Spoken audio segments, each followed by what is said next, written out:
नमस्कार। ज्योतिष शास्त्र में श्रद्धा और विश्वास रखने वाले सभी जातकों का पारलौकिक जगत चैनल में बहुत बहुत स्वागत है। 13 फरवरी प्रातःकाल 4:21 पर ग्रहों के राजाधिराज भगवान भुवन भास्कर राशि परिवर्तन करेंगे और मकर राशि से कुंभ राशि में गोचर करेंगे। मकर राशि शनि की राशि है और कुंभ राशि भी शनि की राशि है, लेकिन कुंभ राशि शनि की मूल त्रिकोण राशि है और इसके अलावा मकर राशि की गणना चर राशि में की जाती है, जबकि कुंभ राशि की गणना स्थिर राशि में होती है। इसलिए सूर्य का मकर राशि से कुंभ राशि में गोचर ज़्यादा शुभ फल देने वाला होगा। कुंभ का अर्थ है घड़ा। पुराने समय में लोग घड़ों में अपना खजाना दबा करके रखते थे, तो कुंभ राशि घड़े का यानी खजाने का प्रतीक है। घड़े का भर जाना यानी खजाने का इकट्ठा होना। और सबसे बड़ी बात यह है कि कुंभ राशि में देवगुरु का गोचर पहले से ही है और देवगुरु धन के कारक हैं। तो ऐसी स्थिति में सूर्य और गुरु का जो योग बन रहा है वो बड़ा ज़बरदस्त योग बन रहा है और इसका लाभ आपको मिलेगा। और दूसरी महत्वपूर्ण बात यह कि शनि सूर्य की युति जो अभी तक बनी हुई थी और उसके जो अशुभ फल आपको मिल रहे थे, अब आपको उससे भी मुक्ति मिलने वाली है। सूर्य आत्मा के कारक हैं। सूर्य सरकारी नौकरी, मान सम्मान, पद प्रतिष्ठा के कारक हैं और गोचर में सूर्य जब कुंडली में बली अवस्था में गोचर करते हैं तो मान सम्मान, पद और प्रतिष्ठा ये सब तो प्रदान करते ही हैं, पिता की भाग्योन्नति भी करा देते हैं। आपको ये बता दूं कि ये राशिफल आपके चंद्र राशि के आधार पर विश्लेषण कर रहा हूं और गोचर के प्रभाव को जन्म कुंडली के आधार पर समझना चाहिए। जब आप जन्म कुंडली में सूर्य को समझ लेंगे, अर्थात यदि सूर्य आपके जन्म कुंडली में बलवान स्थिति में है, तो ये गोचर आपके लिए हर तरह से उत्तम और श्रेष्ठ प्रभाव देने वाला होगा। और अगर सूर्य आपकी जन्म कुंडली में कमज़ोर स्थिति में है तो आप सूर्य का उपाय कर लें, इससे आपको पूरा लाभ मिलेगा। तो चलिए वीडियो की शुरुआत करते हैं। सबसे पहले मैं आपको ये समझाऊंगा कि सूर्य गुरु महायोग क्या है और इस योग के बनने का क्या प्रभाव पड़ेगा आपके जीवन पर, क्योंकि ये अत्यंत दुर्लभ योग है।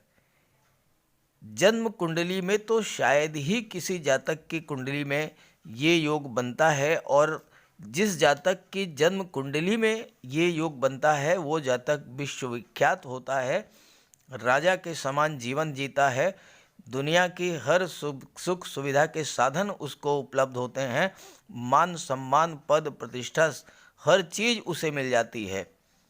लेकिन गोचर में ये राजयोग वर्ष में एक बार 1 माह के लिए ही आपके जीवन में बनता है। तो पहले समझते हैं सूर्य गुरु महायोग के बारे में और फिर बात करेंगे सूर्य के राशि परिवर्तन का तुला राशि के जातकों पर क्या प्रभाव पड़ेगा इसके बारे में। तो चलिए वीडियो शुरू करते हैं। तो आइए पहले समझते हैं सूर्य गुरु युति के प्रभाव को। सूर्य गुरु युति को ज्योतिष शास्त्र में अत्यंत श्रेष्ठ योग माना जाता है। ये योग एक ऐसा योग है जो हमेशा शुभ फल ही देता है। इस योग को ज्योतिष शास्त्र में जीवात्मा योग कहते हैं और नवम पंचम योग भी कहा जाता है। सूर्य को आत्मा, बल, तेज, आत्मविश्वास, आत्मसम्मान और जीवन का कारक माना गया है। देवगुरु ज्ञान, धन, विवेक, संतान, मान सम्मान, उच्च पद, शिक्षा, धर्म और सत्कर्म के कारक माने गए हैं। सूर्य हमें जीवन देते हैं। गुरु है जीव, गुरु है प्राणशक्ति और सूर्य है आत्मा, इसलिए इसे जीवात्मा योग कहते हैं। इस योग का पहला प्रभाव ये होता है कि ऐसे जीव जातकों की जीवनी शक्ति बहुत ही मजबूत होती है, अर्थात ये योग दीर्घायु प्रदान करता है, आपकी आयु को लंबा करता है। जीवन के प्रति ऐसे जातकों का दृष्टिकोण सकारात्मक होता है। गोचर में ये योग बनने पर निश्चित रूप से आपके ज्ञान, बुद्धि, विवेक में वृद्धि होती है। जीवन में सफलता, उच्च पद और धन प्राप्त होता है। विवाह और संतान का भी योग बनता है। देवगुरु को मेल प्लेनेट कहा गया है और देवगुरु संतान के कारक हैं, सूर्य पिता के कारक हैं। तो इस युति के बनने का सबसे बड़ा लाभ ये होता है कि पुत्र संतान की प्राप्ति का योग बनता है। यदि संतान की प्राप्ति होती है या आप संतान की प्लानिंग कर रहे हैं तो ज़्यादा संभावना इस बात की है कि पुत्र की प्राप्ति होगी और ऐसा पुत्र अत्यंत भाग्यशाली होगा। सूर्य आत्मसम्मान के कारक हैं और देवगुरु ज्ञान के कारक हैं। तो सूर्य गुरु युति के बनने पर आपके ज्ञान, बुद्धि और विवेक में वृद्धि तो होती ही है, आपका कॉन्फिडेंस लेवल भी बहुत हाई रहता है।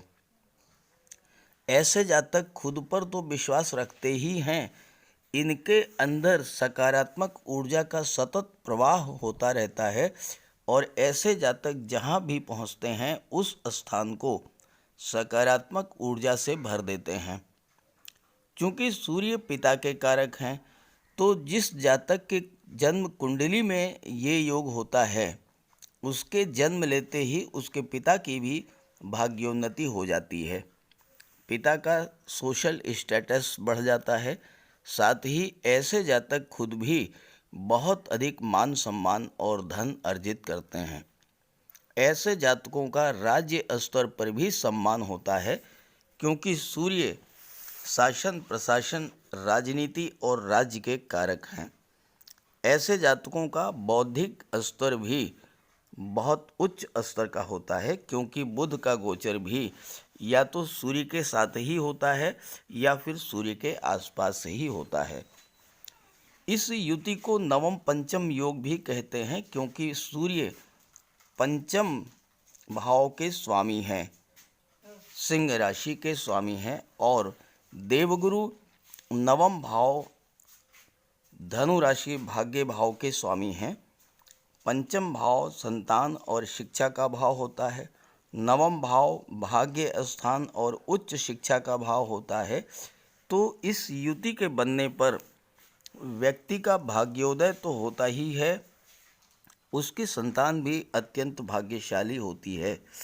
और ये युति उच्च शिक्षा के क्षेत्र में खासकर आईटी सेक्टर, मैनेजमेंट, मेडिकल और शिक्षा के क्षेत्र में ऊंचाइयों तक ले जाती है। और चूंकि देवगुरु 12वें भाव मीन राशि विदेश भाव के भी स्वामी है, तो विदेश में उच्च शिक्षा प्राप्त करने का भी योग बनता है। अगर आप महिला हैं तो ये योग आपको उच्च शिक्षिता तो बनाएगा ही, आप मैनेजमेंट के क्षेत्र में भी उच्च स्तर की सफलता अर्जित करेंगी। नेतृत्व क्षमता में वृद्धि करेगा ये योग। और अगर गवर्नमेंट सेक्टर या प्राइवेट सेक्टर में जॉब है आपका, तो आपका जॉब ऐसा होगा जिससे कि आप एक बड़े ऑफिस स्टाफ को कंट्रोल करने और उनसे कार्य कराने की क्षमता रखेंगी। कहने का अर्थ ये है कि आप जॉब या कैरियर के क्षेत्र में उच्च अधिकारी के पद पर सुशोभित होंगी। ऐसी महिलाएं जिनकी कुंडली में सूर्य गुरु योग बनता है, उन्हें ज्वेलरी इकट्ठा करने का बहुत बड़ा शौक़ होता है, महंगी चीज़ें इकट्ठा करने का शौक़ होता है। और ऐसी महिलाएं अपने मायके और ससुराल दोनों ही जगह मान सम्मान प्राप्त करती हैं और कार्यस्थल पर भी इनका सम्मान होता है। अब आप ये समझें कि किन स्थितियों में ये योग सर्वश्रेष्ठ फल देता है। तो सूर्य एकादश भाव में अति विशिष्ट कारक होते हैं, दशम भाव में दिग्बली होते हैं, गुरु पंचम और नवम भाव में अति विशिष्ट कारक होते हैं और लग्न में दिग्बली होते हैं। इसके अलावा देवगुरु द्वितीय, पंचम, नवम, दशम और एकादश भाव के कारक भी होते हैं। तो इन सभी भावों में सूर्य और गुरु की युति बहुत बेहतर रिजल्ट देती है। हालांकि तीसरे, छठे, आठवें और 12वें भाव में इसके प्रभाव में थोड़ी कमी आती है। अब ये योग सिर्फ एक स्थिति ऐसी है जिसमें अच्छा प्रभाव नहीं देता है, और वो ये है कि अगर राहु का प्रभाव इस युति पर पड़े तो ये युति अच्छा रिजल्ट नहीं देती है। जैसे कि सूर्य गुरु युति बने और उसमें राहु का भी गोचर हो, तो ऐसी स्थिति में राहु का उपाय कर लें। राहु के उपाय पर एक वीडियो मैंने अपलोड किया है, उसका लिंक दे रहा हूँ, वहाँ से राहु का उपाय समझ लीजिएगा और राहु का उपाय कर लेंगे तो सूर्य गुरु की युति जो है वो आपको जीवन में अत्यंत श्रेष्ठ लाभ देने वाली होगी। अब आइए बात करते हैं राशियों के बारे में। तो ये है तुला राशि के जातकों की कुंडली। सूर्य का गोचर 13 फरवरी को कुंडली के पंचम भाव में होगा और यहाँ पर सूर्य गुरु की युति बनेगी।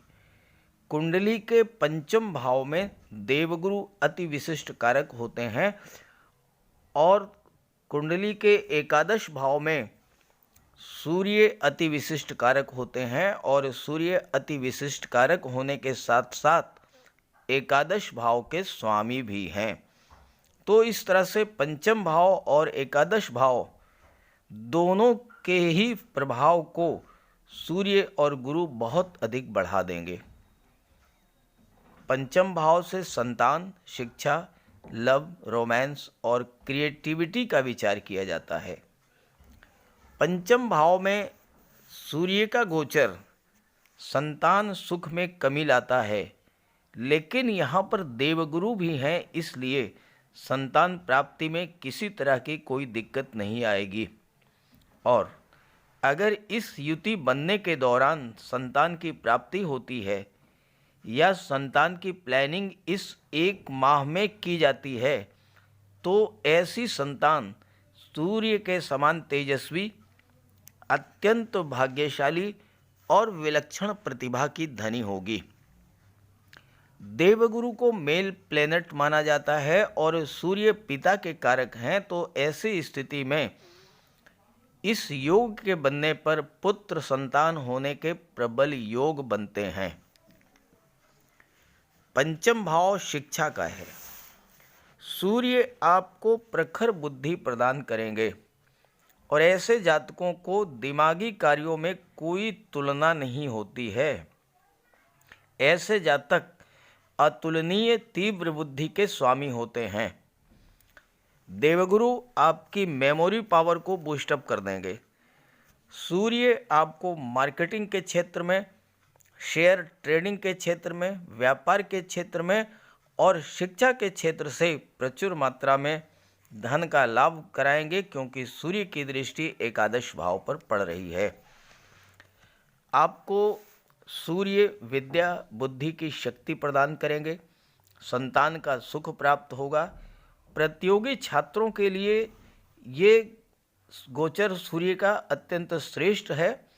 जो जातक IAS, IPS, सिविल सर्विसेज की तैयारी कर रहे हैं उनके लिए बहुत ही बेहतर योग है। जो जातक commerce, management, IT sector, computer, इन सब क्षेत्रों में अध्ययन कर रहे हैं, इन सब क्षेत्रों में नौकरी चाहते हैं, जॉब की तलाश में हैं, उन सभी के लिए ये गोचर श्रेष्ठ लाभ की स्थितियां लेकर के आ रहा है। पंचम भाव लव और रोमांस का भी होता है। आप अपने लव रिलेशंस में नई ऊर्जा, नई ऊष्मा का अनुभव करेंगे। सूर्य आपकी ग्रैस्पिंग पावर को भी बढ़ा देंगे। किसी भी बात को बहुत जल्द सीखने और समझने की क्षमता आपके अंदर डेवलप करेंगे। सूर्य आपकी क्रिएटिविटी को भी, रचनात्मक क्षमता को भी बढ़ा देंगे। नई रचना, नई खोज करने में आप प्रवीण होंगे। हालांकि सूर्य अगर आपके जन्म कुंडली में कमज़ोर हैं तो संतान प्राप्ति और शिक्षा प्राप्ति में बाधाएं आती हैं, उसका आप उपाय कर लें। देवगुरु पंचम भाव में अति विशिष्ट कारक होते हैं और अत्यंत शुभ फल देते हैं। संतान प्राप्ति के प्रबल योग बना रहे हैं। सूर्य बलवान होंगे तो पहली संतान पुत्र ही होगी। अविवाहित हैं तो विवाह का योग है और विवाह इस गोचर काल में होता है तो उच्च शिक्षिता पत्नी, धनाढ्य ससुराल और पत्नी धार्मिक प्रवृत्ति की और सहयोगी नेचर की होंगी। आप में ज्योतिष, लेखन, कला, साहित्य, दर्शन की रुचि बढ़ेगी। पंचम भावस्थ देवगुरु लव रिलेशंस को भी स्ट्रॉन्ग करते हैं, जो कि विवाह में परिणित हो जाते हैं।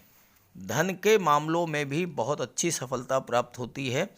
सरकारी अधिकारियों का सहयोग प्राप्त होता है। रुके हुए आपके काम बनेंगे, नौकरी की प्राप्ति होगी और व्यापार की उन्नति का बेहतर समय है। पंचमस्थ देवगुरु भाग्य को भी बलवान करते हैं, क्योंकि देवगुरु की दृष्टि भाग्य भाव पर पड़ रही है और इसके स्वामी हैं बुध, और बुध देवगुरु के मित्र हैं, साथ ही साथ बुध बुद्धि के कारक हैं। तो भाग्य का भी सपोर्ट मिलेगा, उच्च शिक्षा के अवसर मिलेंगे, विदेश यात्रा के अवसर मिलेंगे, क्योंकि विदेश भाव के स्वामी बुध हैं। लव मैरिज का भी योग बन रहा है। नए नए स्रोतों से धन का लाभ होगा और आर्थिक स्थिति मजबूत होगी। अब आइए सूर्य और गुरु की दृष्टियों के बारे में बात कर लेते हैं। सूर्य और गुरु की सप्तम दृष्टि, सीधी दृष्टि कुंडली के एकादश भाव पर पड़ेगी। एकादश भाव के स्वामी भी सूर्य हैं और सूर्य एकादश भाव में अति विशिष्ट कारक होते हैं, यानी एकादश भाव के प्रभाव को बहुत अधिक बढ़ा देंगे। एकादश भाव से लाभ का विचार किया जाता है। धन का लाभ, संतान और शिक्षा का लाभ, मान सम्मान, पद और प्रतिष्ठा का लाभ। जीवन में मिलने वाले अवार्ड और रिवार्ड का विचार किया जाता है। एकादश भाव लार्ज नेटवर्किंग सिस्टम्स का भी है। सोर्स ऑफ इनकम क्या होगी, इसका भी विचार किया जाता है। और एकादश भाव से आपकी आशाओं, आपकी इच्छाओं, आपकी कामनाओं का भी विचार किया जाता है। आप जीवन में क्या पाना चाहते हैं, इसका विचार किया जाता है। सूर्य आत्मा, बल, तेज, प्रताप, शासन प्रशासन, सरकारी नौकरी और राजनीति के कारक हैं और सूर्य एकादश भाव में अति विशिष्ट कारक हैं। तो एकादश भाव के प्रभाव को कई गुना बढ़ा देंगे। तो आपको धन का लाभ होगा, संतान का लाभ होगा, शिक्षा का लाभ होगा, मान सम्मान बढ़ेगा, उच्च पद का लाभ होगा। और सूर्य शासन संस्था में उच्च पद दिला देते हैं। सरकारी नौकरी और राजनीति में उच्च पद तो दिलाते ही हैं, साथ ही साथ प्रचुर मात्रा में धन भी प्राप्त कराते हैं। और सूर्य के प्रभाव से शासन प्रशासन में उच्च पदस्थ IAS IPS अधिकारियों से या राजनीति में मंत्री, विधायक, सांसद, जनप्रतिनिधियों से आपके संबंध बहुत मधुर होंगे। आपका नेटवर्क बहुत अच्छा होगा, जिससे कि आपके सभी कार्य सुगमता से बनते चले जाएंगे। और जब कार्य बनेंगे तो धन की प्राप्ति होगी। भाग्य और कर्म भाव से भी बल मिलता है, क्योंकि भाग्य भाव पर देवगुरु की दृष्टि पड़ रही है और भाग्य भाव के स्वामी बुध हैं। और पराक्रम भाव के स्वामी देवगुरु हैं, तो भाग्य और पुरुषार्थ का भी आपको पूरा साथ मिलेगा। तो आपके कार्य जो भी हैं वो बनेंगे। आपके मित्र भी उच्च पदस्थ और धनाढ्य व्यक्ति होंगे। आप स्वयं में बहुत ही बुद्धिमान होंगे, चतुर होंगे और साहसी होंगे। लेकिन चूंकि सूर्य राजा हैं, इसलिए आपका स्वभाव तानाशाही का होगा। आपको अपने आप पर नियंत्रण रखना होगा, अपने ईगो पर, अपने अहंकार पर और अपने अहम पर। अगर आपने इस पर नियंत्रण रख लिया तो फिर ये गोचर आपके लिए श्रेष्ठतम फल देने वाला होगा। आपका सोशल नेटवर्क बहुत बड़ा होगा और आप अपने नेटवर्क के माध्यम से धन कमाएंगे। खासकर वो जातक जो शिक्षा के क्षेत्र से, शासन प्रशासन, राजनीति से, शेयर मार्केट, बैंकिंग, ब्याज बट्टा गिरवी के क्षेत्र से जुड़े हुए हैं, जो जातक काउंसलर हैं, वकालत करते हैं, कोर्ट कचहरी के कर्मचारी हैं, स्वर्णकार हैं, जौहरी हैं या किसी शिक्षण संस्थान के स्वामी हैं, ऐसे जातकों को सूर्य और गुरु की युति बनने से बहुत अधिक मात्रा में धन का लाभ होने वाला है। लेकिन अगर सूर्य आपकी कुंडली में कमज़ोर हैं या अशुभ हैं तो स्वभाव से आप जिद्दी होंगे, लेकिन आर्थिक दृष्टि से संपन्न होंगे। परिवारी जनों से आपके वैचारिक मतभेद हो सकते हैं। हालांकि सूर्य एकादश भाव में इतना बेहतर रिजल्ट देते हैं कि आपको कोर्ट कचहरी से और अपने शत्रुओं से भी धन का लाभ करा देते हैं। बहुत ही बेहतर रिजल्ट देते हैं एकादश भाव में सूर्य और गुरु। अब आइए बात कर लेते हैं सपोर्टिंग प्लैनेट्स के बारे में।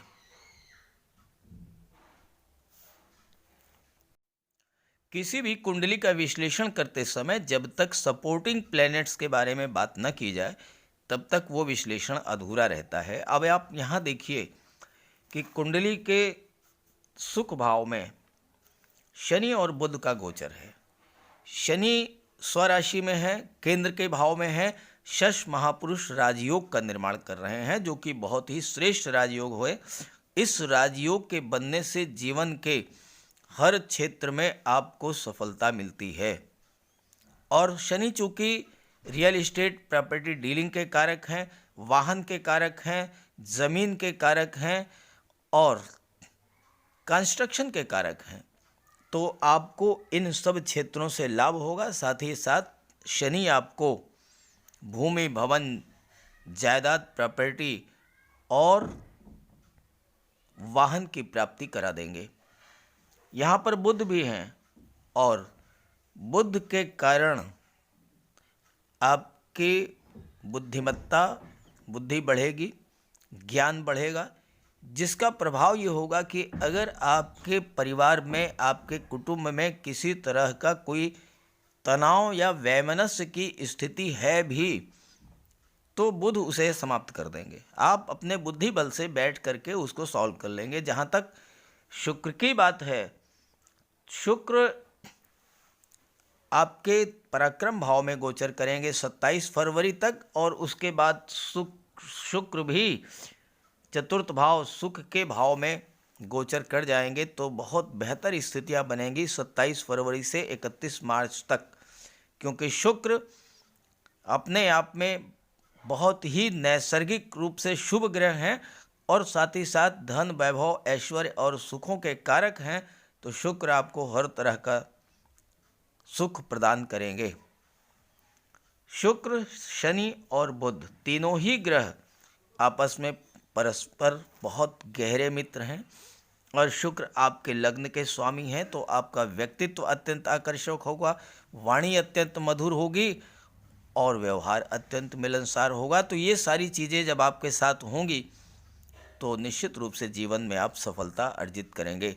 और देवगुरु और शनि भी तात्कालिक मैत्री की स्थिति में है, तो सूर्य, देवगुरु, शनि, बुध और शुक्र ये चारों ही ग्रह आपको सपोर्ट करेंगे और सूर्य तो राजा हैं, सूर्य का कहना ही क्या है, सूर्य तो बहुत ही बेहतर रिजल्ट आपको देने वाले हैं। तो तुला राशि के जातकों के लिए 13 फरवरी से 15 मार्च 2022 का समय बहुत ही अच्छा है, बहुत ही बेहतर है। और आप मेहनत करें, परिश्रम करें। जितना परिश्रम करेंगे, जितना मेहनत करेंगे, आपको उससे कहीं ज़्यादा लाभ मिलेगा। तो सभी ग्रहों की कृपा दृष्टि आप पर बनी रहे, इसी भावना के साथ आप सभी का बहुत बहुत धन्यवाद। नमस्कार।